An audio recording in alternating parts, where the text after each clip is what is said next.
রাজ্যে বর্তমানে যে ১২৫টি বিদ্যাজ্যোতি স্কুল রয়েছে তার পরিকাঠামো এবং ভবিষ্যৎ নিয়ে ইতিমধ্যে প্রশ্ন তুলতে শুরু করেছেন বিভিন্ন মহল।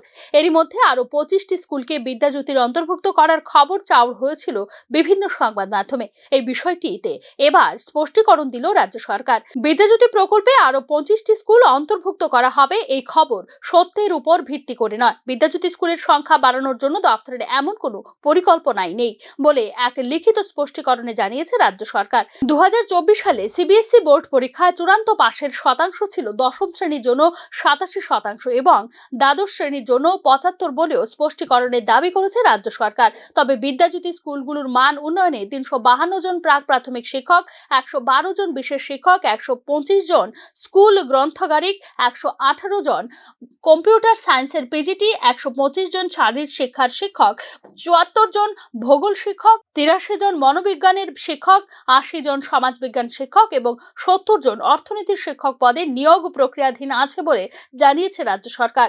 এছাড়া ১০৯৯ জন আন্ডার গ্রাজুয়েট টিচার এবং ৪৬৭ স্নাতক শিক্ষকের নিয়োগ প্রক্রিয়া ইতিমধ্যেই শুরু করা হয়েছে এবং এই ইউজিটি এবং জিটি শিক্ষকদের একটি উল্লেখযোগ্য সংখ্যা বিদ্যাজ্যোতি স্কুলগুলিতে নিয়োগ করা হবে বলে জানিয়েছে রাজ্য সরকার। এদিকে বিদ্যাজ্যোতি স্কুল নিয়ে একাংশ অভিভাবকদের উদ্বেগের মধ্যে সিবিএসই থেকে টিবিএসই বোর্ডে পুনরায় কোনো স্কুলকে অন্তর্ভুক্ত করা হবে না বলেও জানিয়েছে রাজ্য শিক্ষা দপ্তর। উল্লেখ করা যেতে পারে ২০২১ সালে মান সম্পন্ন শিক্ষা প্রদানের জন্য মোট ১০০টি স্কুলকে বিদ্যাজ্যোতি স্কুলে রূপান্তর করার অনুমোদন দিয়েছিল রাজ্য সরকার। এই সমস্ত স্কুলগুলিকে পরবর্তী সময় আনা হয় মিশন ১০০-র অধীনে সিবিএসইর আওতায়। পরে আরো ২৫টি স্কুলকে আনা হয়েছিল বিদ্যাজ্যোতি প্রকল্পের আওতায়। সিবিএসইর ফলাফল অনুসারে সর্বশেষ বোর্ড পরীক্ষায় দশম এবং দ্বাদশ শ্রেণীতে ৬১% এবং ৫৫% পাশের রেকর্ড করা হয়েছে বিদ্যাজ্যোতি স্কুলগুলিতে। Bureau report, news now.